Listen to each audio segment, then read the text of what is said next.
The following transmission contains unencrypted instances of explicit language. Shall we begin? Smiley is suspicious, Percy. You won't know who to trust. Let's begin. You ready? I'm ready. What are we talking about here? Where Eagles Dare. Yes.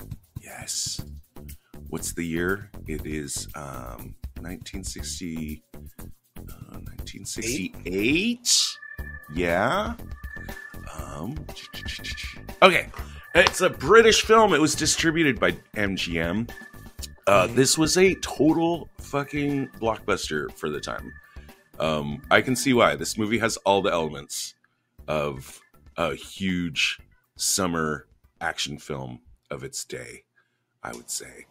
The events of the film are supposed to be in the winter between 1943 and 1944.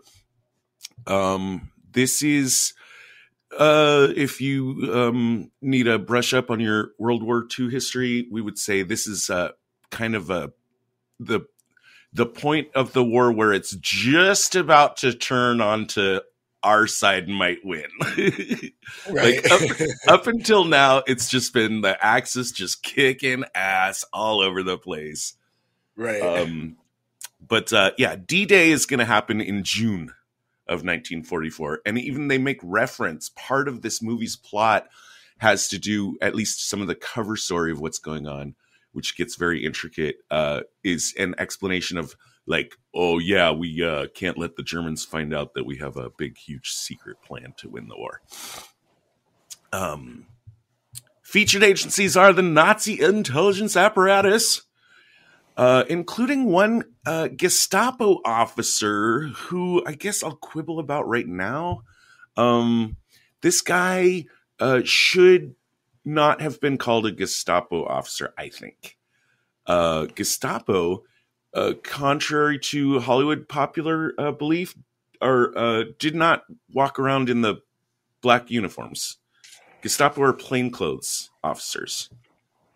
Would he be more like an SS officer or something? See, the Gestapo is the plainclothes branch of the SS. So all you need to do to fix this is just say he's SS. Don't use the word Gestapo. But that's something Hollywood gets wrong in like every fucking movie ever, apparently. Right. Yes, the Gestapo, I mean, they did have uniforms that they would wear to like dress occasions or parties or some stuff like that. But when they're working in the field, they're totally, and they're usually like bureaucrats. Like that's their cover is usually like they're just recruited from like towns where like who keeps all the records, who knows who all the families are in this town or whatever. That's who the SS would recruit into the Gestapo to keep eyes, because they're keeping eyes on their own people. Anyways, MI6 is kind of our major player in the movie, and then Eastwood is going to be our one American who is purported to be working in the service of the OSS. So those are our agencies. Yeah. The director is Brian G. Hutton. This is one of his two big commercial success movies. The other is Kelly's Heroes, which also stars Eastwood. I guess we hadn't mentioned. Yeah, did we mention it's Clint Eastwood and yes. Richard Burton? At the time, it's Richard Burton top billed, and then Clint Eastwood. It's one of those things where, like, years later, when the budget knockoff or when the DVD comes out, it's Eastwood above Burton. It's just about who we're remembering at the time. Yeah, Richard Burton. This is a guy I didn't know really anything about. At this time, he was pretty much one of the highest paid actors in the world. According to Wiki, widely considered one of the greatest actors of his generation, with most critics kind of lamenting that his drinking, his alcoholism really kept him possibly from reaching the true heights of his potential. He never did quite nail an Oscar, and this was his last commercially successful movie. Yeah, as far as drinking, he disappeared from set for several days. Periodically, he knocked himself out filming the fight on the top of the cable car. Are you serious? Yeah, he showed up drunk for that scene, knocked himself out, and they had to use a double for a bunch of his scenes. Wow. I hate to I don't mean to laugh. I mean, it's a serious problem. He is also super famous for being Elizabeth Taylor's husband. They fell in love in 1963 while they were filming Cleopatra. He was the guy that was in there against her as Mark Antony. Richard and Elizabeth, from all the reading I could do, like, it's seriously, like, it's a Brad Pitt, Angelina Jolie situation as far as like how much their relationship was scrutinized and publicized and just, you know, just in all the papers. They made a bunch of movies together, with 1966's Who's Afraid of Virginia Woolf being described by some critics as the summit of both of their acting careers. And one day, I mean, logically, because we know that we're going to be doing this podcast for an infinite amount of time and never stop and never run out of spy movies, eventually we're going to get around to The Spy Who Came In From the Cold, which stars Richard Burton. That's right. Mm-hmm. I'm excited for that one. Okay, so Burton was enough of a powerhouse of a, you know, big shot, I guess is the word I'm looking for. Like a big shot that he could go in and just say like, hey, Elizabeth's kids want to see me in this kind of movie. Make it happen. Like this film, right? Yeah. This film, Where Eagles Dare, Elizabeth Taylor's kids, so his stepkids, they wanted to see a movie where he was he kicked a lot of ass and didn't die, and that they were allowed to see. I guess some of his movies they weren't allowed to see, or he died in, or stuff like that. So they said, we want to see you in an action movie. And so he went in and said, hey, put me in an action movie. The producer said, okay. Right now, Alistair MacLean stories are really popular in Hollywood. And he is a guy that writes these kind of two-fisted tales, you know, of badass macho heroics. But the problem is, like, pretty much all of his novels had already been made into movies or had been optioned. So the producer went to MacLean and said, hey, can you just write an original story just for this film?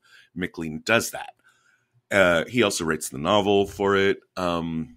MacLean, like I said, he wrote a whole bunch of books. They're kind of all formulaic. They're all kind of similar. The other one that he wrote that was made into a movie is Force 10 from Navarone, which I haven't seen, but I understand to be like kind of structure, like, let's see. Like the cover of the book of Force 10 from Navarone and the cover of the book from Where Eagles Dare would look kind of the same. Like you're getting the same value proposition. You know there's going to be like Allied commandos. You know they're going to be shooting Nazis. Apparently you always know in an Alistair MacLean novel, like it's always going to be at the end, there's going to be a traitor that's revealed, kind of stuff like that. So yeah, Guns of Navarone and Force 10 from Navarone had been like runners up in this movie choice. But my dad, when I talked to him about it a bit, he was the one that mentioned Where Eagles Dare. I'm really glad he did. I really enjoyed this. I'm glad to hear it. It's probably going to rank high in my ratings because I for some reason I thought this was before the James Bond films, and I felt like the James Bond films ripped off of this, but it looking like this came after. So it like took the James Bond feel and like made it something that I would like. Like I really, really enjoyed it. So I'm happy. Oh, in terms of being like an action spy movie. Yeah, exactly. There was a lot more spying in this movie, or at least a lot more tradecraft-y stuff that I was like, oh, that's so cool. Or like than in, like there weren't any gadgets, right? It was like maybe some recording devices and radio operations, but like it was mostly like, talking to this dude using this asset, unless you consider like a duffel bag that contains an infinite number of fucking bombs. Oh my god, I totally wanted to talk about how many dynamite like how many ticking dynamite like packs can you carry like through the snow in like full gear? Like they never ran out of dynamite. This is definitely a movie from like, this is before reloading ever was thought about in Hollywood. For sure. Yeah. This movie is going to be a blast to talk about. Before we get over to the movie though, I want to talk about Eastwood some. Okay. This is let's see. This part was also offered to Lee Marvin, who turned it down. And apparently, dude, this is so crazy to me.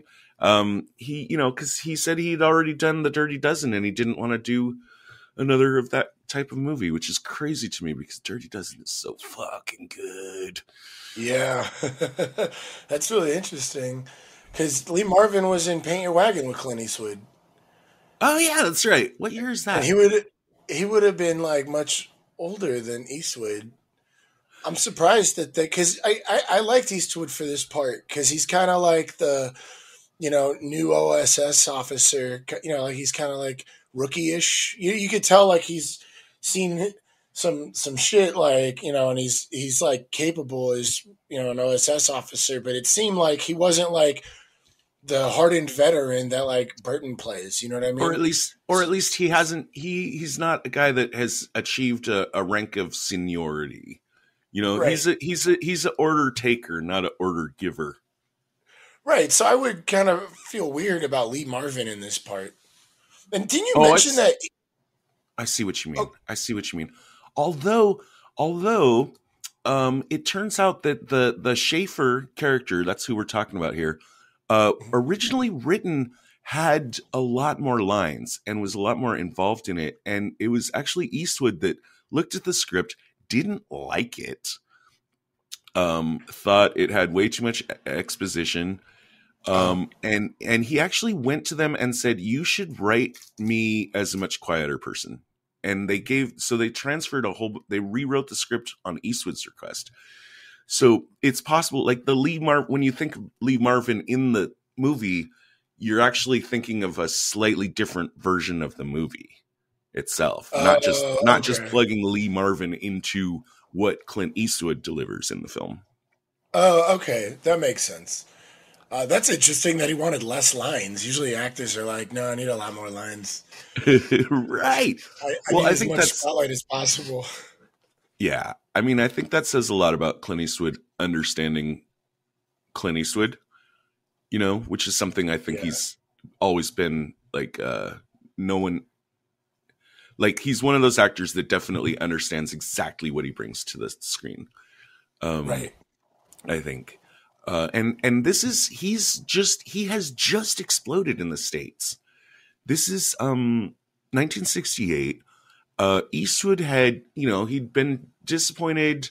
I guess I got it wrong. He wasn't in Gunsmoke. He was in some other Wagon Train or some, my dad corrected me last night on the phone, but he'd done like some Western TV stuff.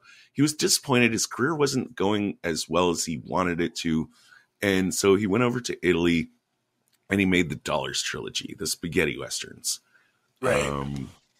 And then, so he's a huge hit. Like, in Italy, everyone fucking loves this guy, but no one really knows him over here. But they eventually, someone notices how much money the Italian films made, and they all get released in the US. I don't know if they're all back to back or whatever, but like they get released in 1967 in the US. and U.S. audiences go fucking nuts for him. We love this shit. And so he's like, all of a sudden, like out of the blue, Hollywood's like, holy shit, we can make some money off this guy. And they're starting to plug him into all sorts of films. I'm not sure if he's already made Hang 'em High by this point, but I am pretty sure this is his first Western role here in Where Eagles Dare. Hang 'em High is 68. So same year. Oh, same year. They probably already made this. Yeah. Okay. Wow, he was busy. They put him to work.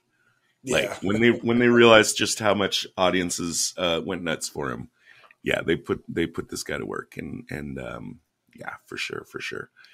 So that's also possibly why he had the insight, like, my guy should be more of a quieter more action, less words kind of guy, because again, he had just done the spaghetti Western movies where I think he talks very little. Yeah, right. If I remember them correctly. Yeah. Burton was totally cool with this. The director was totally cool with this idea, because Burton is this, great like stage actor kind of guy. And both of the actors thought it was a great idea. They got along really well on set. And I think, yeah, it totally works for me. Like, Burton's the talky guy and Eastwood's the fucking shooty guy. Right. And they had another note on them. Eastwood and Burton reportedly like dubbed this film Where Doubles Dare because they were both really annoyed at how much time for stunts and stuff that they were like said, okay, bring in the stunt doubles. Which I didn't, I only saw that in the wiki or whatever. I saw it in a few places, IMDb, etc. I gotta say, it wasn't something like glaring to me. Was that something you noticed? I didn't pick up on doubles. I mean, there was a lot of action. I'm not surprised with the amount of action, but I really wasn't paying attention enough to like those camera shots where it was like, oh, this is probably a double. But now that you mention it, I could believe it, because there's a lot of jumping and scaling and Yeah. climbing and rolling and falling and parachuting and This movie is action packed. So yeah, I'll give a nod to the movie. Like, if there were a ton of doubles work, it was well directed and well disguised. Absolutely. Pretty much a very well-made movie. Trivia on Ingrid Pitt, who is the lady that plays Heidi. She, God bless this lady, she's a concentration camp survivor who found getting through this film pretty difficult, just being around so many people in Nazi uniforms. And she had later escaped East Berlin by climbing over the wall. Oh, wow. Wow, So- she's a tough one. I know, right? That's yeah. That must have been rough on her though, yeah, seeing all the uniforms. Like being I in don't know. camp like that. I can't imagine. I don't think I could do it. I mean, I Right. have no idea what that experience is like. It sounds like, wow. She just, both of those things though, I just want to mention, like, that lady is way tougher in real life than she appears. Oh, Like, no, she yeah, looks, no, she she looks plays she looks like a fucking cream puff. yeah. And her character she plays is very like typical old film like lady character. She's not like shooting up the place or like kicking guys in the junk or whatever. She's kind Mhm. of playing the spy, the asset that she is, which I really liked. It was they gave her quite a bit. I mean, it wasn't like the majority of the film, but she was involved a lot in the operation. So I really liked that they gave her that. I mean, she gets a lot more to do than like a Bond girl or something. Right? Yeah. Yeah.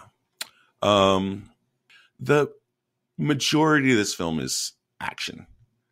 Mhm. there's a ton of it. I think the last half of the movie is pretty much all action.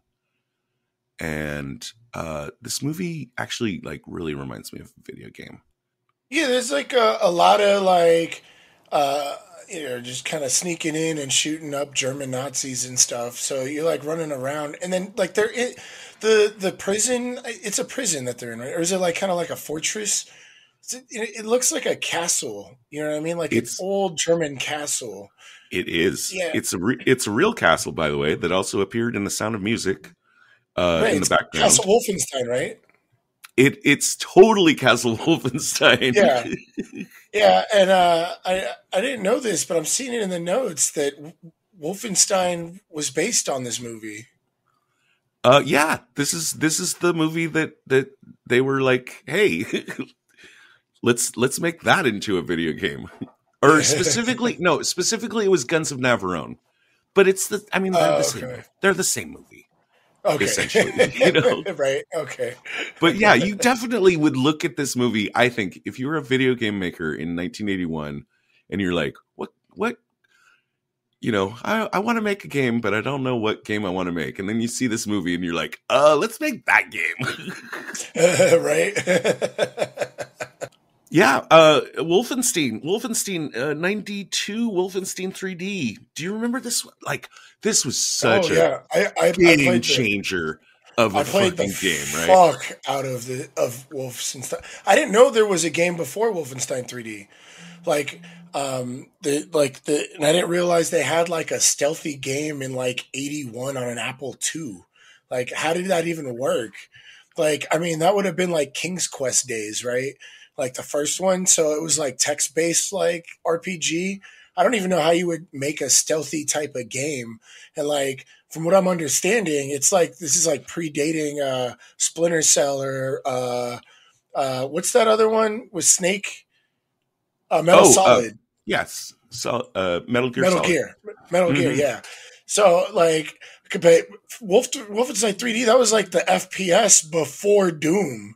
I played the fuck out of Wolfenstein 3D. Yeah. So like finding out that this was the movie, I'm like, oh yeah. Except there's no secret passages in the movie. I remember you had to find all the secret passages in Wolfenstein 3D. Wolfenstein 3D was the first game where I really felt like I wasn't just looking at a screen. I felt like I was there. You know, right. It was so mind blowing. And let me tell you this story. This is when I was really blown away by this game. There was a point, I think, you know, I'd failed several times at the beginning. And I had gotten into I'm on a replay. I'd gotten into a situation. I'm totally out of ammo and I have like no health. Like I'm just about dead on my health bar. And the passageway up ahead, I know, has like 2 Nazi guys with fucking machine guns, and there's no way I can kill them like with my health. Like you could go up and you could punch them, but right. You know, I just knew like I don't have enough health to even take these guys out melee. And I'm thinking about it, and I'm thinking like, do I need to restart? And then suddenly I remembered something. I remembered, hey, there's dogs. There's some dog food back at the beginning of the level. If I go back there and kill the dogs, I could eat the dog food and then maybe have enough health to maybe overtake these 2 guys. And I had to go way back, and I murdered, okay, it sounds horrible when I say it, but I murdered some dogs for their food. And I remember at that moment thinking, wow, this game has changed me. Like I'm fucking in it. Yeah.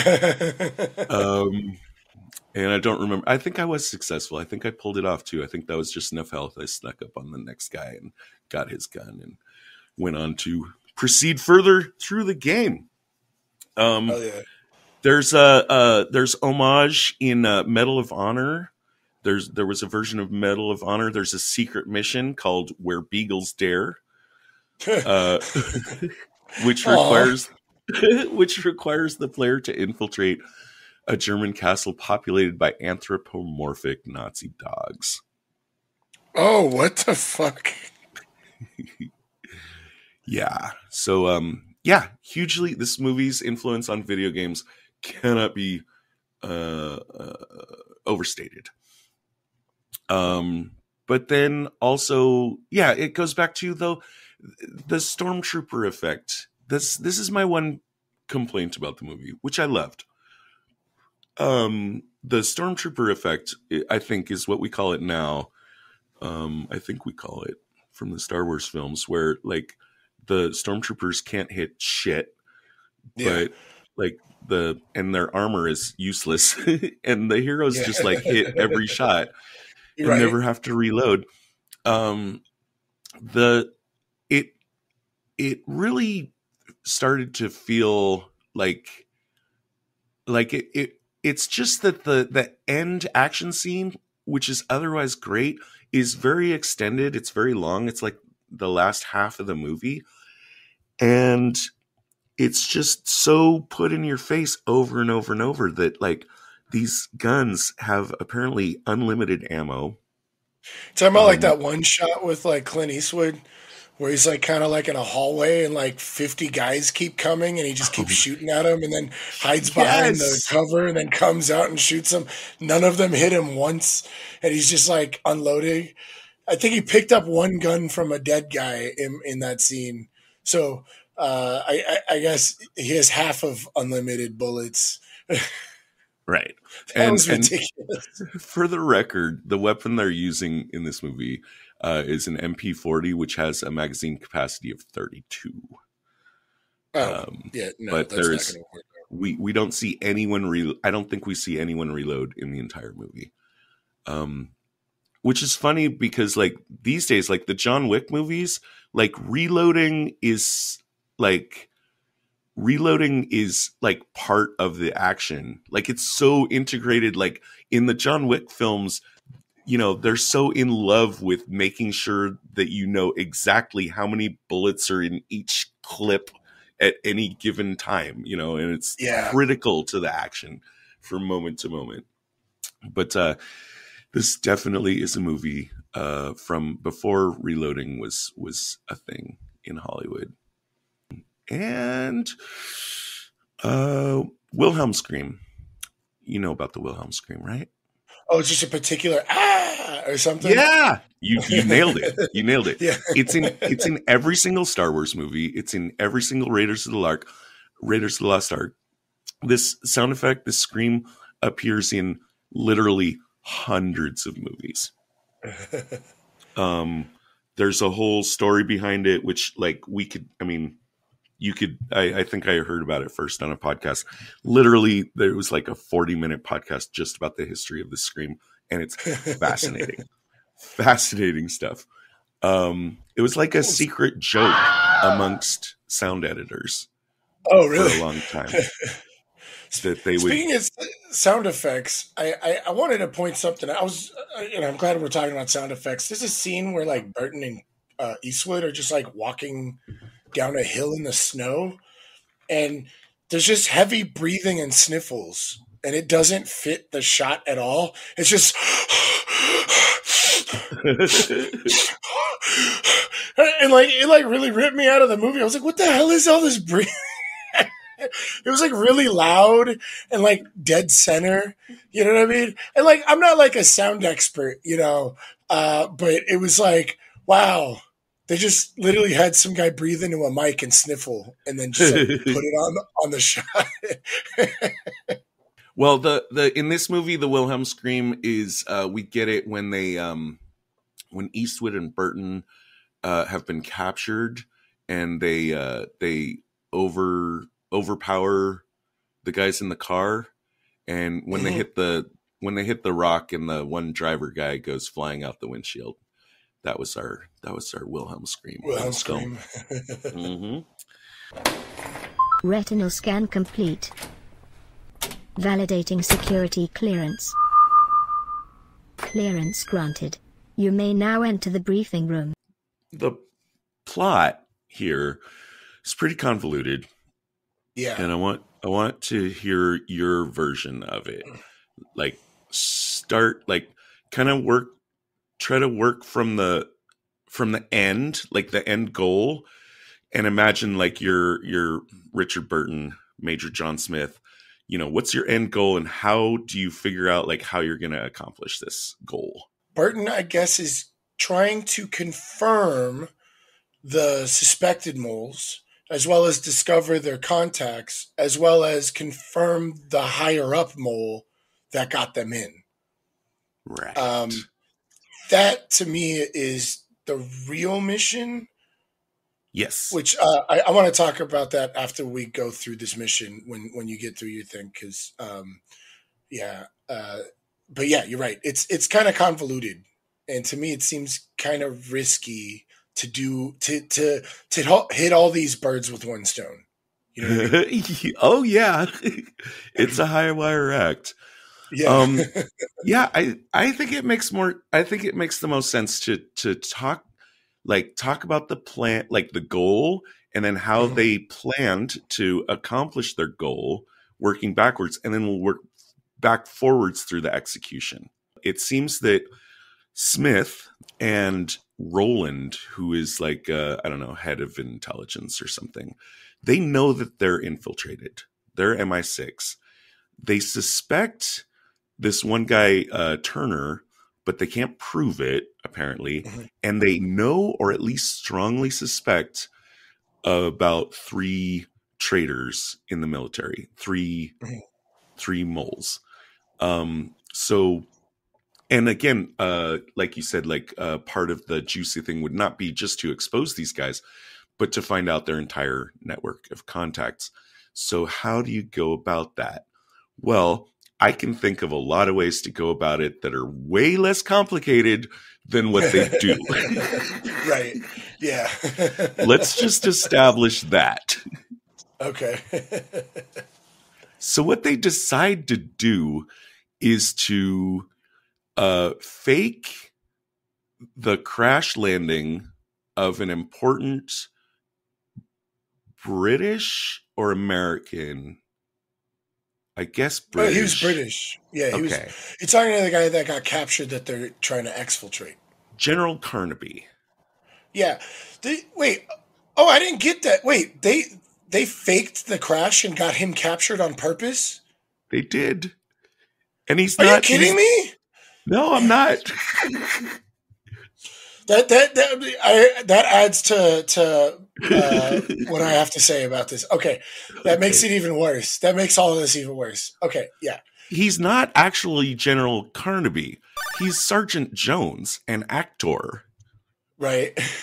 That they picked, and they you know, like he mentions, like the plane that you know crash landed in this area of I don't even know if it's, well, I guess it is Germany.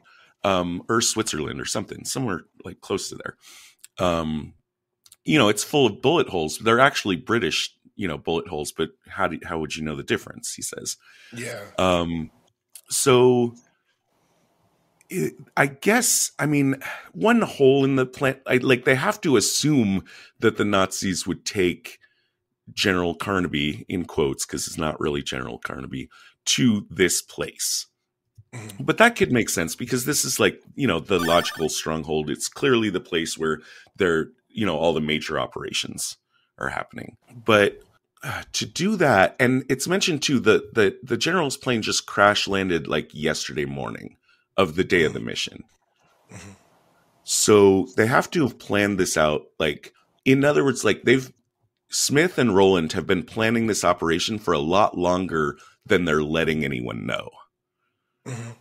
So what they do, now that they have planted a quote-unquote super valuable target that needs to be exfiltrated in the hands of the Nazis, then they go to Turner and say, we're gonna involve you in this mission to get this guy out. And by the way, we're gonna use these are the guys we're gonna use for the mission. And 3 of the guys that they're taking for the mission, I think it's 7 of them total. Yeah. 3 of those guys they're traitors. Moles. Yeah. Okay. Right. And then he also makes sure that Schaefer gets picked as one American, and he does that for some plus spy points to have at least one person on the team, since he knows MI6 is full of holes, he's got at least one person on the team that is non-MI6. That person, he assumes, cannot be a traitor. And I also want to say, like, I think as far as the three guys that turn out to be traitors, I think it's possible that maybe they weren't sure they were traitors. But well, they did write down the list, so I think they knew. I mean, they definitely are traitors. Right. So it's my number one worst. If these three guys and Turner are all traitors, well, okay, do the three guys know each other? That I don't know. It kind of seems like it at that table, reveal thing. Mm-hmm. But I don't think we're given enough to be like, yeah, they all know that they're working together. Right. So thinking of it through Smith's perspective, he can't know whether or not they know each other. So wouldn't it seem to you that putting these three guys on the mission together, they're all going to look at each other and say, something's going on? Right. If they know each other. Yeah, absolutely. Right. Mm-hmm. If they don't know each other, then probably not. But I mean, that's a big risk to take. You're right. Like, why would you do that? And if they all know each other and they all know Turner, and if Turner knows them, like, it's something the movie just completely fails. Like, Alistair MacLean just completely fails to think about, because I don't think he thinks backwards. I just think he thinks forward. I think he just thinks like, it's going to look like this, and then twist. But he doesn't go back. He doesn't go back and think about the inherent logic of how that actually would have played out, the way I like to do. Right. And I actually marked this as my number one worst tradecraft. Was the whole mission. Right. I mean, and it gets what, like I had said, I didn't pick up on that Carnaby was actually planted as a prisoner and planned to get captured. And that just makes it kind of worse. Because at first we're told there's this like guy that has a lot of information that we got to get out. And we're like, okay, so we have an exfiltration mission. Once like all the cards are put on the table and you realize this was a plan to confirm a high level mole and his like lower level moles, the risk that is going to occur having all of these people involved on this mission to get this guy out is going to, one, be costly. Two, it leaves open a lot of doors for this mission to go bad because you have traitors and moles in your midst. And on top of it, you got three of them there and you got one in the high up. So I don't like having all of them in this basket, like you pointed out. And I don't like that they just created this like crazy ass mission in the middle of World War II, right? Where they're going to purposely get their guy captured.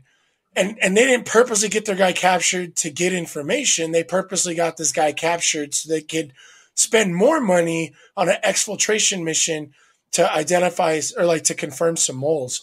And that kind of concerns me because I would like to feel that an exfiltration mission should be separated from, counterintelligence. And like you had pointed out earlier, I think there's a lot less complicated and less expensive and more effective ways of confirming who's working for the other team. So I mark this my number one worst tradecraft. Agree 100%. Mostly, my best plus spy points for this movie are for the ideas being cool, right? Yeah, rather than being like efficient. Right. I completely agree. I like you watch the movie and you're like enjoying it, but the Hitchcock icebox moment clicks and you're like, well, why would they even do the whole thing? So yeah, I loved a lot of the tradecraft, and so I'm excited to talk about that. But I'm 100% on board with you on this. Like once you kind of like dig into the whole mission, it's kind of like why I don't get. Okay, whatever. Right. I think And it goes to the thing like, Alistair MacLean, in his writing style, he just likes to spring surprises on the audience, even if they don't make sense in the icebox moment, including like, why not tell Schaefer what's going on, instead of just. Oh, yeah, absolutely. Having all this stuff like just surprise on Schaefer is Right. is just for audience. MacLean just wants to do his magic tricks, Right.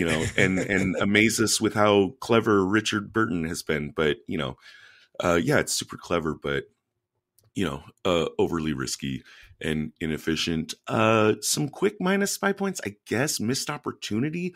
I think if you're gonna do this, if you're gonna like, also like plant the fake General Carnaby that supposedly has information about Operation Overlord, that in itself is a really cool operation where you could just have given the Nazis a bunch of misinformation about what we're planning.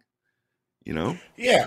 And you isolate, our barium meal that we've talked about numbers of times on this podcast. You isolate certain information to certain people, and then you see what happens. And, you keep doing it until you could confirm, like, okay, this person is spreading information. Right. That's one of the many ways we could have gone about this. Right. Who wrote John Le Carré? John Le Carré would have looked at this story and just put his head in his hands and just shook his head and just said, no. Right. So now we can talk about the execution, I think. And that starts with how they're going to infiltrate into, behind enemy lines, which is, like I've always said, that's one like subgenre of the spy genre that I've always wanted to do, and I'm happy we're doing it.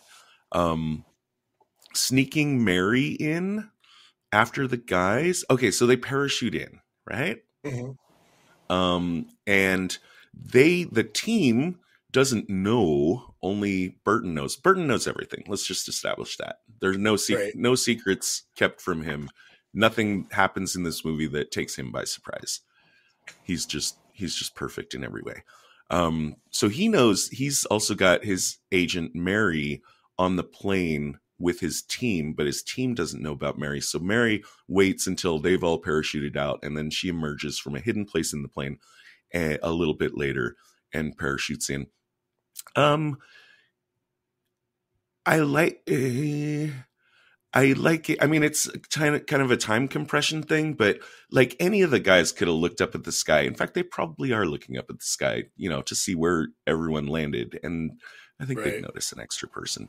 But it just would have made more sense if she waited, like, I don't know, 20 minutes, half an hour later. But, you want to compress the time for the movie. Mm-hmm. As the guys gather up, they find that one of their number is missing. I'm actually not sure who did it. But when they find him dead, it's like, oh, he broke his neck, which was really suspicious. Burton notices a mark on the back that he was murdered. And I was a little confused myself. So if you can actually flesh this out for me. Well, I mean, it just has to be one of the three guys. Right. One of the three traders. So, one of the werewolves on the team. You got a team, basically, you got four villagers, 3 werewolves. One of the werewolves saw an opportunity to snack on a villager. It's hard to imagine that they know each other because that throws a lot of the plot under the bus from the get-go. But at least one of them saw an opportunity. We got to throw some, I guess, just not minus spy points, but minus points on the fact, it's snow. There's no way that you wouldn't be able to just see like the tracks of whoever did it. Yeah, it wasn't snowing, right? No, it's not snow. Oh, right. It's not snowing. Right. It's just pretty deep snow, and tracks would be like just ultra obvious. Like you don't have to be like an Apache tracker to see tracks in this level of snow and deduce what happened. So if the traders are working together, then, which I guess I kind of assume, can't be 100% sure, but I will go ahead and assume it to give my number 2 worst tradecraft, which also, if they're working together, they know each other, they know that they're werewolves, then they should all be looking for the first opportunity to just scrub this fucking mission. Like, just kill the villagers. Right. So clearly one of the werewolves saw one opportunity to improve their odds. Right. And then the next opportunity comes very soon after, when Burton leaves the cabin. The count now of villagers, the ratio of villagers to werewolves in the cabin is now 3-2. Right. That's the time to move. That's right. They think Burton's a double agent because that one guy, at the end of the movie, Burton explains, "You picked me because you thought I was working for the Germans." That's a good point, because when you were talking about this, I was like, oh well, then Burton would be like, oh, you guys killed these 2 dudes, but then I was like, oh, you're right, because they probably think Burton is still a double agent. That makes sense. Then it would be even more logical for them to jump Schaefer and the other remaining guy in the cabin while Burton's away. That's a really good point. I didn't think about that. Yeah, and it doesn't blow their mission, because the moles' mission was to get in as like the moles and make contact with the Nazis, right? Isn't that their point? I think they're just, informers, like double agents that should be wondering, why did we get picked for this mission? Right. Like, they don't have a sub agenda. Their only agenda right now should be like, well, to fuck this mission in the ass and tell the Germans what's going on. Right. To the extent that they know what's going on, which they don't really. Right. Yeah. But Smith decides that he's gonna, even though he realizes this was a murder and not an accident, he keeps it, he plays it tight. He doesn't let anyone know about his suspicions, which I guess is good. Werewolf craft. Or villager craft. He does with the, pretending that he forgot to get the codes, because it was it was the radio operator that got killed. So plus 5 points on the werewolf that realized that was a high priority target. But Smith pretends that he forgot the codes back on the dead guy's body, and so he's got to go back out. And that's I really liked that.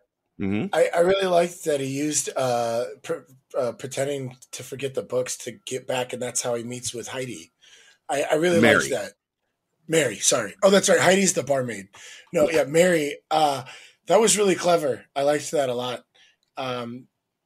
Yeah, well, because it was the radio operator that died, right? That's correct. Yeah, so he would have the code books.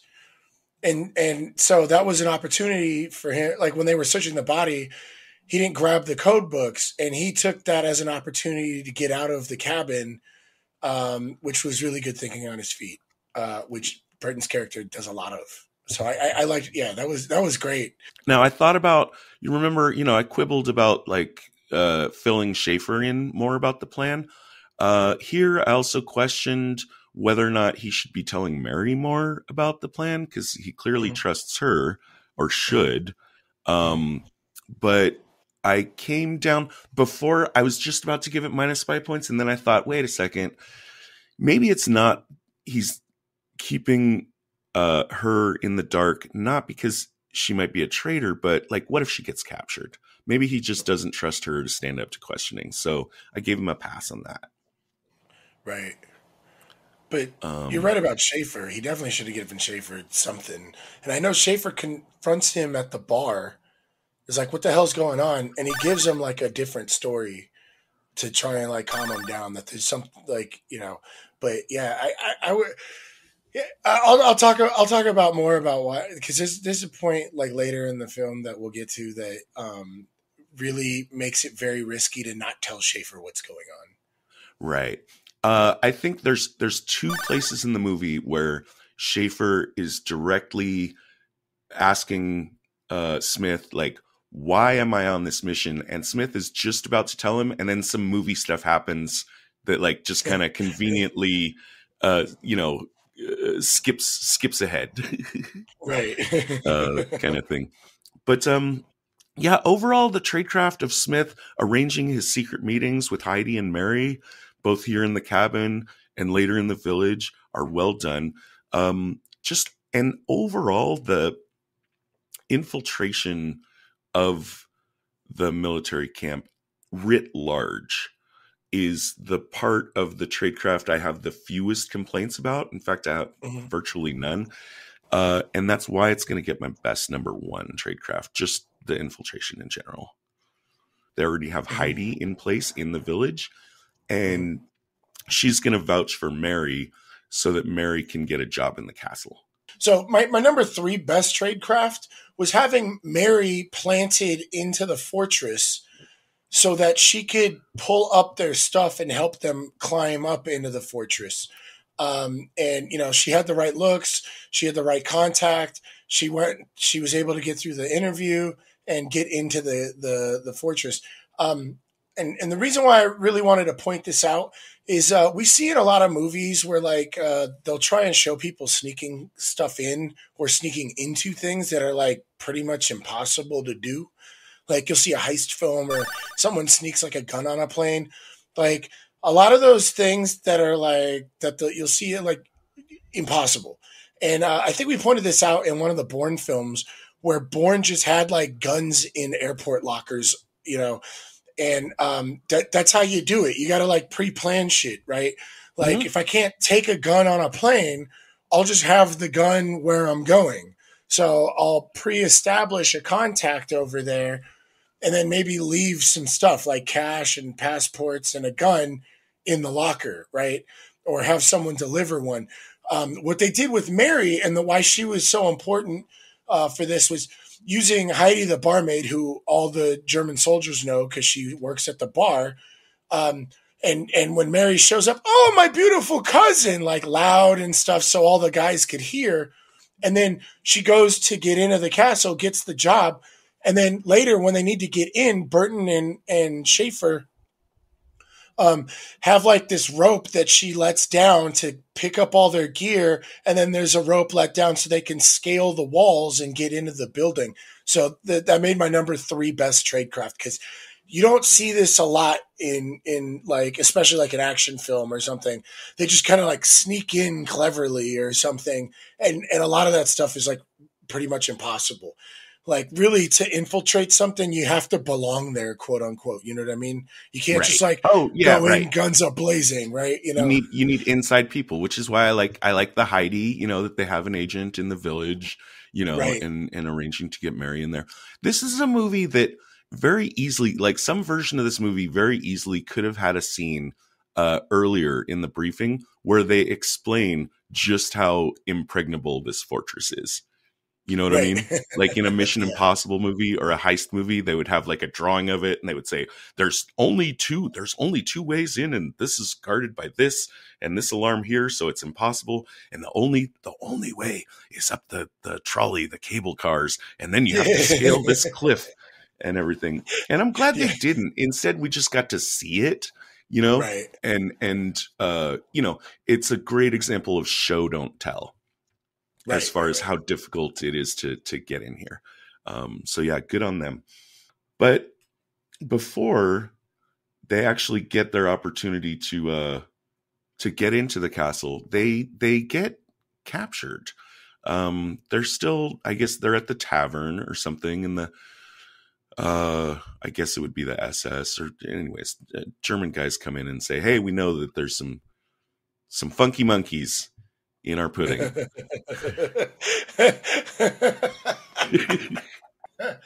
Yes. Yeah.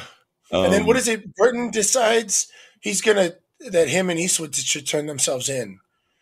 Actually, that's kind of cool because that's what clues him in. That yes, they're probably right that they have 3 moles in their midst. Right. You think one of the traders had an opportunity to, and I think there has been another murder by this point. Yeah. So now the 7 has become 5. So it's just really just 3 werewolves and our 2 principals. Right. Which one of them they think is also a werewolf. Right. I don't know about that. I didn't catch that part. Do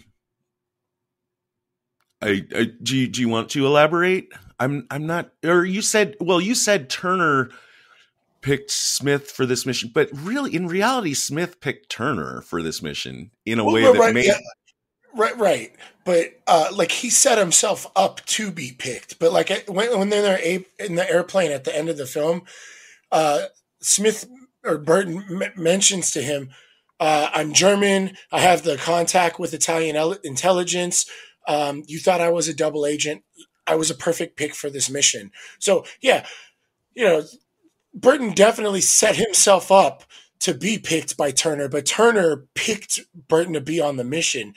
So it's conceivable to believe that the 3 werewolves believe that Burton is a werewolf. Okay. But it's easy to imagine that one of our confirmed werewolves is the one that whispered to someone, off screen, to scrub this mission, to get them all captured. Now they've got, I guess, I don't know, it does kind of sound like standard procedure. Like the Schaefer and Smith are the officers. The other 3 guys are just enlisted men. And so that's how they get them split up. I guess I had questioned how they, I mean, that's how it plays out. They put 3 guys in a truck and they take the 2 officers into a car. Yeah, but they don't what I was trying to say about Burton jumping for the opportunity to turn himself in. They don't go with him. It's just him and Schaefer. So that's why I think Burton keyed in on who the actual 3 moles were at that moment. And then is like, hey, Schaefer, come with me. We're turning ourselves in. That way they're together in the car. He knew that they would be separated because he knew, okay, right. That makes sense. Okay, good, right. Good. Because I had wondered how they could have planned for them to be captured in this way, that 3 guys would go in one car, 2 guys would go in another. But if you know that 3 of your guys are traitors, then it's logical that when you guys get captured, they're going to split you up. Right, exactly. Okay. Yeah, they get into the castle, we got our cool cable car stuff, or what do you call it? I don't know, a tram? No, they're like those the sky gondolas, I think, because it's like a ski lift, but it's those big covered ones, like the really nice ones. So I think they're like sky gondola or something. Right. Yeah, gondola is the word for sure. Yeah. So yeah, that's our situation. That I think we can get to the big scene central scene in the movie where, Smith does his whole power play. You know what I'm talking about? This set of scenes, which I guess before going into it, this is a movie, it does have a lot of tradecraft. 90% of it just happens in this room, in this 10, 12 minutes at the center of the movie. Yeah. I could have enjoyed it being spread out a little more. It's a lot to take in all of a sudden. And it happens really fast, especially after you've just been seeing bullets and bombs going off over and over. And then now we're going to have this elaborate conversation on a table that the cards start getting played. And it's a little overwhelming, but the plane ride at the end of the film helps kind of sink in what's really happening. But when Burton and Eastwood get in there, right? Mm-hmm. The first thing he does is, tell Eastwood to sit down and pulls a gun on him and tells him to shut up and that he's going to solve all the problems. And this is I'm when gonna Burton stop. I want to reveals. stop you real quick. I'm so sorry. I feel like we should set the table just a little bit, just in case someone's listening that hasn't seen the movie or hasn't seen it in a long time. This is the I don't know, not banquet, meeting room, big meeting room in the heart of the castle. The German bigwigs are here. The fake captured General Carnaby is here. Some a couple of Nazi soldiers and our three moles are all sitting at the table, and we've learned, like, the audience has been let in on the fact at this point that the three guys are traitors, and they're saying, haha, they're cackling over Carnaby, like, what you gonna do now, motherfucker? We've definitely got the drop on you. And then that's when Smith and Schaefer shows up, and take it from there, please. Smith and Schaefer show up, and Smith immediately points his gun at Schaefer and is like, go sit down now. Shut up and sit down. Toss your gun down, whatever. And shit looks really weird. He then announces that he's been working for the Reich, and that the three men that they think are double agents working for them are actually triple agents working for MI6, pretending to be double agents, and that he's going to be able to prove it. And that's when shit gets really convoluted. But one of the ways that he proves it is he writes down Turner's name and shows it to the officer and confirms Turner as who they've been working for. Oh, that's right. They don't know they've been working for Turner. Right? He's claiming that they do. I don't know. I don't know. Well, Well, because he asked them if they were working for Turner, then he could just assume that when he does his next power play, which is to force them to write down all their contacts, Turner's name just could have been on that list. So he needs to separately confirm Turner, who he has under suspicion, and he just does this by secretly showing him this name, and the guy just like nods, like, yeah, that's right. Right. And then he asked the three, where was, like, do you know your contact? So I don't think they knew who their contact was. They're just, maybe they're doing like a cutout or a dead drop type of situation, and asked them to write down the list of the names, and all of the the lists match up. Is that how? No, the lists don't match up because he's pretending he has a list. Yeah, but I'm not sure how the list actually proves that what he was saying. Oh, okay. Well, first, the lists don't prove anything. Okay. In reality. But what he's pretending that they would prove is that if these guys are really, like, I'm saying these guys are MI6. You thought that they are on your side, Mr. German guy? You thought that they were Nazis and that I'm MI6. Well, guess what? Actually, I'm a Nazi and they're MI6. So how about that? By the way, you know what his cover name is? Okay, his name is John Smith. You know what his cover name is? What? Johann Schmidt.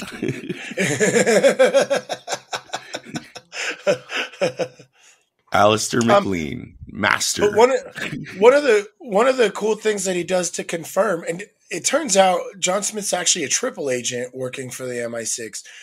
He has a contact at Italian intelligence, and he has like one of the head Nazi guys give a call to the dude at Italian intelligence to confirm his identity. And, you know, he shows him a scar and tells him how he got it. And they're like laughing and joking at each other.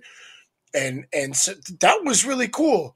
Like, he's already set himself up with all of these different branches to kind of like keep himself like agile intelligence wise. You know what I mean? Like, where like his loyalties lie in different places and he can actually play it off. So that means like MI6 has been feeding Italian intelligence information, and he's coming in pretending to be like a third triple agent working with the Nazis, and he proves it by like contacting the head of Italian intelligence and being like, yeah, it's me. And on top of that, uses Turner's name as a confirmation. And then there was like a third thing that he was able to do to prove his identity. And it was like really elaborate, but it was actually like really well thought out and probably could have worked. It's just kind of like improbable to believe that someone would able to pull all this off, but it's conceivable, I guess. Yeah, it's kind of like, let's see, it's James Bond level of suspension of disbelief, but it's so much better, like more clever and intricate than anything James Bond ever does. Yeah. is how I would put it. So yeah, that's your best. So maybe you can help me with this. I'm not sure. So the Italian guy, I mean, Smith describes his relationship with the Italian guy as the Italian guy believes that I'm an informer, that I'm working on Team Nazi, while pretending to be British on Team Britain. So the confusing part for me was that I would think the Italian guy wouldn't expect Smith to be like appearing as a Nazi. He would expect him to be appearing as a British intelligence guy. Right, but he's trying to confirm his identity, and the Italian guy thinks he's working for the Axis, right? And so if he's getting a call from somebody from Team Nazi trying to confirm this guy's identity, he's gonna be like, "Yeah, I work with him all the time." I don't know if that's good tradecraft wise, and it should raise a little bit of an eyebrow, like, why are you calling me and why is he there? But if the goal is to be like, "Hey, I've been working for you, don't kill me," then it makes a little bit more sense. You know what I mean? Okay. There was a little bit that I had to throw out my best tradecraft number 3. Near the beginning of this situation, before Smith has started like pulling all his shenanigans, where he specifically asked the colonel, the major, whatever, the head Nazi guy, to call in an enemy guard. You know, he says he's doing this because he doesn't want to be the only guy in there with a gun, you know, in case something shady happens. Now, that's pretty risky. The colonel might as well have asked for 20 guys to come in. Right. Which would have shit everything. Right. But in general, the idea of disarming Schaefer and specifically asking for someone else that you can trust to be present with a gun, it's totally ballsy and independent of other factors. I'll give it my best number 3 because it's a big step toward establishing trust. Big. That is super ballsy, yeah. But I did want to point out my worst tradecraft number 3. We were talking about not giving Schaefer information. This would have been a good situation to have given Schaefer information. If you're going to be like, put the gun down, sit the fuck down, and then announce I'm a Nazi spy, Schaefer believes he's on his own. This is a really risky move. And Schaefer might have tried to take a chance to pick up the gun and shoot him, which is what Smith has Schaefer do after the SS Gestapo officer comes in. So I do like the ballsy move of, hey, let me build trust with the Nazis who I'm trying to build trust with by having a guard come in. But I also wanted to point out it was a bad idea to pretend to not trust Eastwood when you haven't given him information ahead of time. And had he done that ahead of time, I would have felt much better about that scene. It's almost as if Major Smith knows that it's Clint Eastwood. Yeah. You know what I mean? Yeah. I've seen the American movies. I can trust this American. It's like I know I can trust him because hey, he's the other famous guy in the room. He's the other famous Hollywood star. Yeah.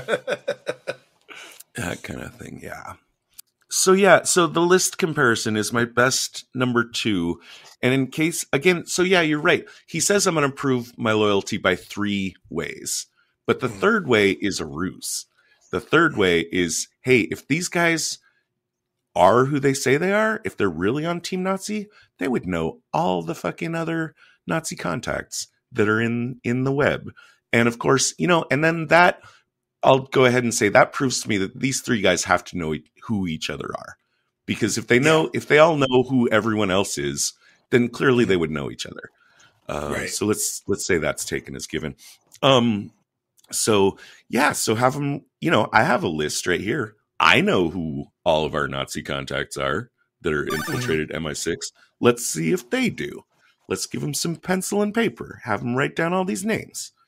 Yeah. And then, he collects the books and he says, all right, take a look. And then here, take a look at my list and see if it matches. Well, it's pretty goddamn cool. His list is blank. He doesn't have a fucking list. Right. That was really cool. Why did I give this? Oh, that's right. This would have been my best number 1. Again, just by being clever, not by being efficient or realistic. But I gave the number 1 just to the infiltration in general, because that was the only unassailable part. But you were going to say? I really liked how well Burton thinks on his feet in this. And at some point, the SS Gestapo guy walks in, and immediately, without even blinking an eye, he now changes his entire story. He's like, I've been a Nazi infiltrator, and I've discovered this entire table is plotting to attack the Fuhrer. Right. Yeah, just right off the bat. So I got my number 2 best tradecraft was just on the fly, just being like, all these men here are plotting to kill the Fuhrer. We have to take care of him, which gives him an opportunity to eyeball Schaefer, to have Schaefer pick up the gun and then start pointing it at the Gestapo guy. And it was really, I liked it. It was quick thinking. Yeah. I don't know how well someone could play that off. That's like mad balls, right? Like you're just like, okay, this is the solution. I'm just gonna play the bluff right now and take every moment of an opportunity for me to kind of get Schaefer to get a gun. And I know he's going to do it because he's Clint Eastwood, Right. Yeah, there was that part for sure. He's the SS guy is like, give me those books, and he specifically stands and hesitates in blocking line of sight, right, between SS guy and Eastwood, and trusting that he's Clint Eastwood, which he is. Yeah. And there was also earlier, that one guard that he had called in. It's when he passes the lists, for the colonel to inspect and check the comparison. He knows that that's the moment everyone's attention is right on those lists. And you see him, he's standing behind the high back chair of the other German guy. And there's a really subtle motion. You can see it where he's getting his gun ready because he knows the shit's about to go down. Uh-huh. Good stuff. Yeah. And then we begin the big escape part with all the shooting and all the explosions. And the unlimited supply of dynamite. Yes. Again, I really enjoyed it. It's a long scene. It's just over that extended period of time, that infinite ammo thing just kept intruding on my awareness.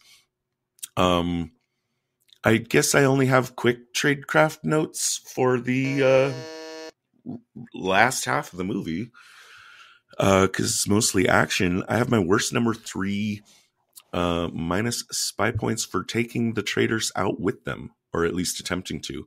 I think it's overly risky. It has no obvious benefits that I can think of. Yeah, none at all. I think that bothered me. Yeah, and they just followed them along. They kind of had a gun on them, but there was a lot going on. They had a lot of opportunities to get away. So either shoot them or leave them. I don't see any reason to take on the extra weight. I don't think there was any way for Mary to have known in advance where to meet Smith and Schaefer. Like how does anyone know where the three traitors would be taken? Even if Smith and Schaefer find out, like, how does Mary know? I don't know. There was that moment in the film where Schaefer is sneaking up on the radio operator. Yeah. And the guy turns around and sees him and instantly like freaks out and hits the alarm. Right. Why did he freak out? Schaefer's, you're a Nazi. Schaefer's a Nazi. What are you doing? Right. Yeah. And that was like the slowest sneak ever. And oh yeah, just walk in. Just walk in and say Heil Hitler. Hey, we're all Nazis here, right? Yeah. Right. Yeah, go ahead. What you listening to? Oh, that's some good music. Here, pop, pop, pop. You're dead. Yeah. Right. I wonder, I'm not sure why they're pulling Heidi out. Your thoughts on this? Do you think her cover's still secure? She's pretty valuable. She's in a pretty valuable spot. I agree with you, other than she had just gotten there and she was probably going to be interrogated. You know what I mean? Talk about Heidi, the barmaid. Oh, Heidi. Lady. Yeah. Oh, yeah. No, that was yeah. No, I agree. I mean, she did vouch. She did vouch for Mary, and by the end of the movie, I think everyone that knows that is dead. But maybe they didn't know that would be the case, so they had always planned to pull her out. So I don't know, but it just tripped my radar a little bit. Like, you've got this agent that's probably spent months, if not years, establishing their cover in a very, very good spot, for intelligence. So maybe she doesn't need to come out with the rest of the team. And then, Turner, who is our big werewolf daddy, I guess. Yeah. Shows up in the plane that they're making their escape in. I guess I don't have a problem with that. I mean, it's convenient for the movie for sure, so that Burton can do his final reveal and say that, I showed your name to the colonel and he didn't blink, so you're my guy. It was also his mission, right? Didn't he pick the team? Yeah, well, I think somehow he was led to believe that he picked the team. Oh, right. Yeah. Somehow. Right. Well, you got yours right there, yeah. Yeah, the one thing that bothered me about Turner, at the end when there's the big reveal and Burton's like, I know you're the mole, I've already confirmed it. And then Turner's like, well, what now? And he's like, well, you're going to go home and be tried, but there is another option. And the other option Turner figures out is to jump out of the plane and die.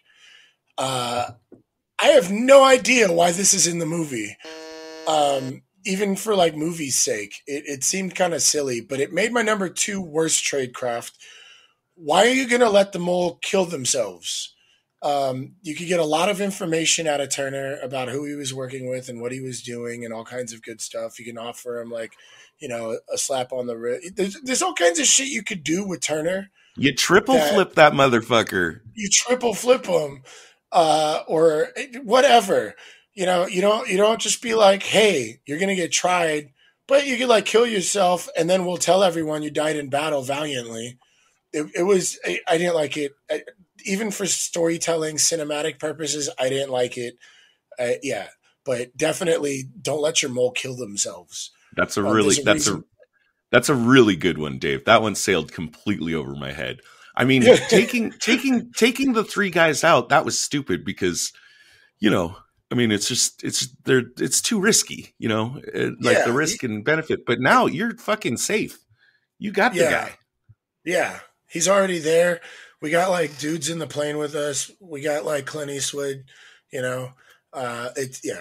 just bothered me. So I had to definitely mark that. That's all I have on stuff. Did you that's the tradecraft of the movie. Let's debrief this bitch. Yep.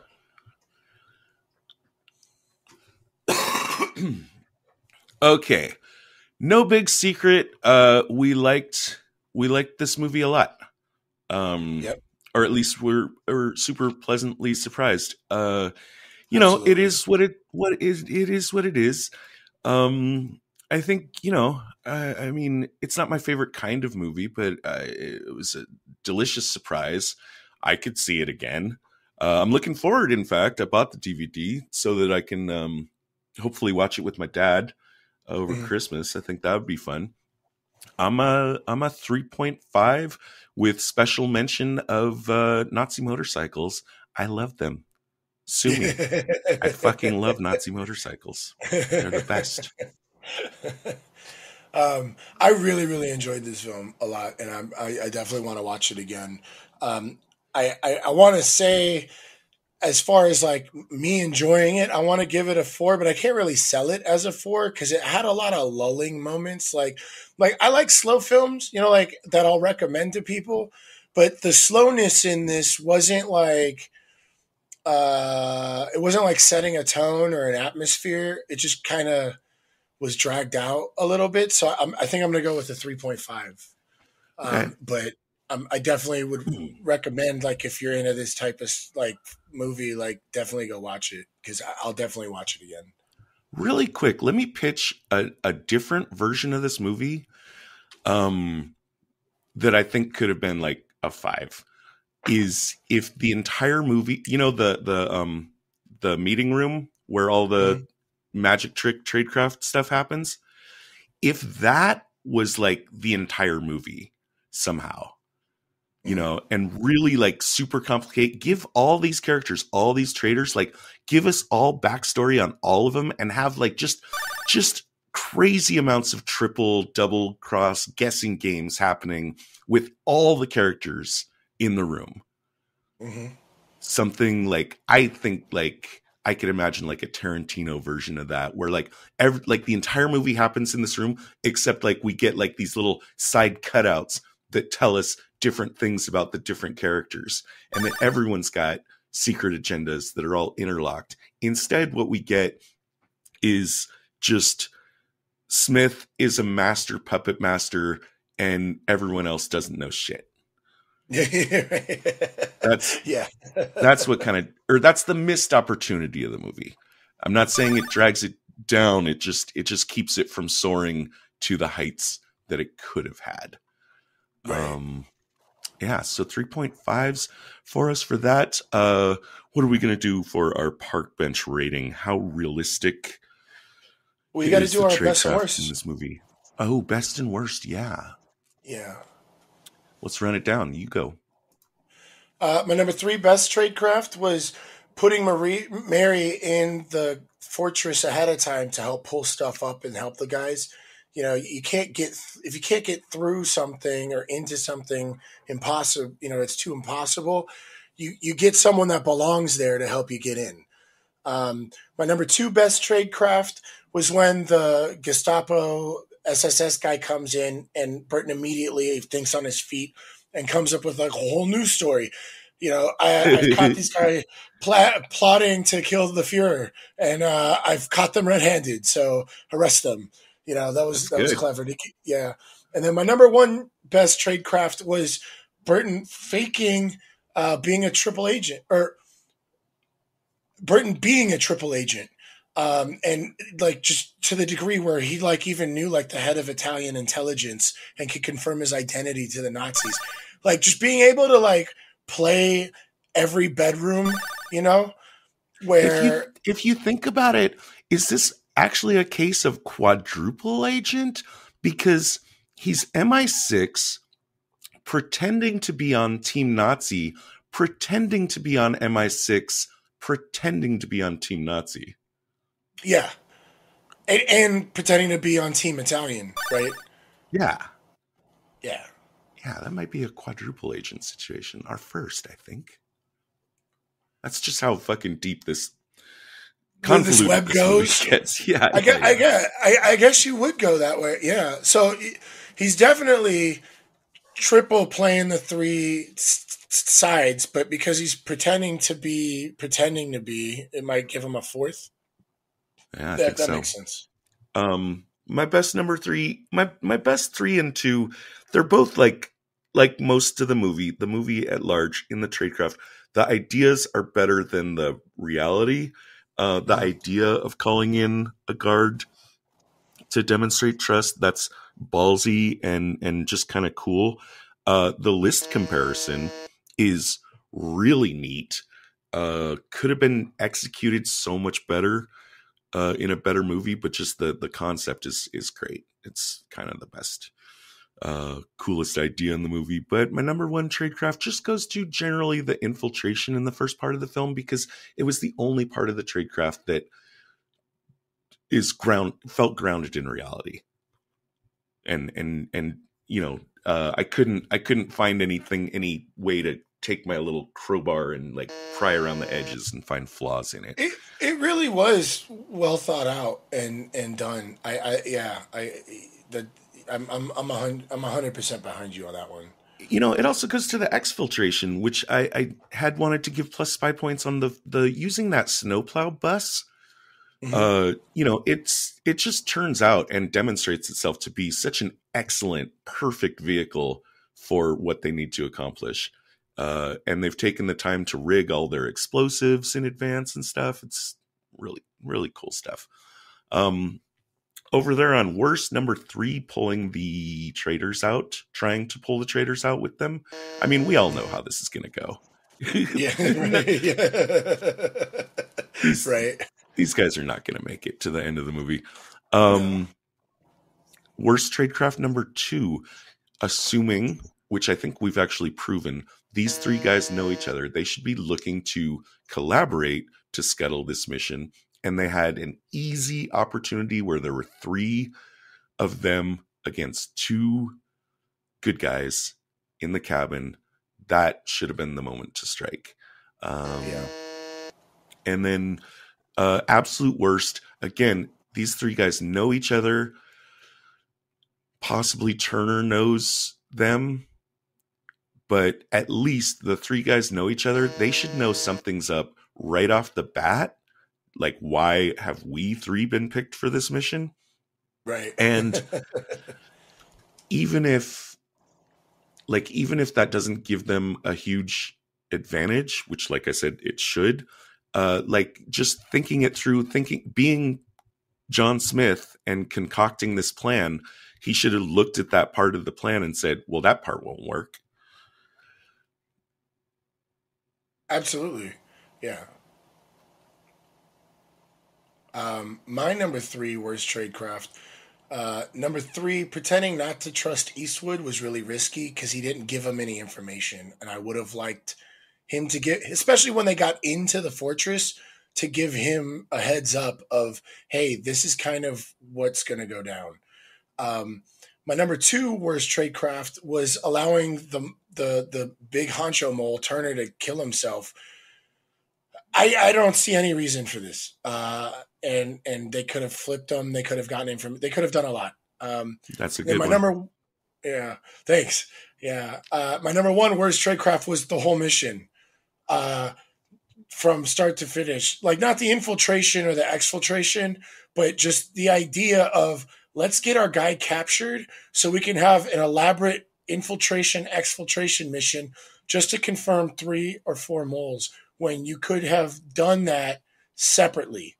And you could have focused on each mole that you were suspecting. And like our simplest one would have been a barium meal, would have been one of the many ways we could have, handled it. Not a John Le Carré joint. No. That's Definitely not. that's why I'm pretty low on park bench rating. Park benches, of course, being our 1 to 5 scale of accurate, realistic tradecraft. I think, man, I know I had a number in mind, but we delayed this recording. I might have slipped. I think I'm down in the 1.5 area. Where are you starting here? Let's take a look at our list. What do we got here? Park benches 2.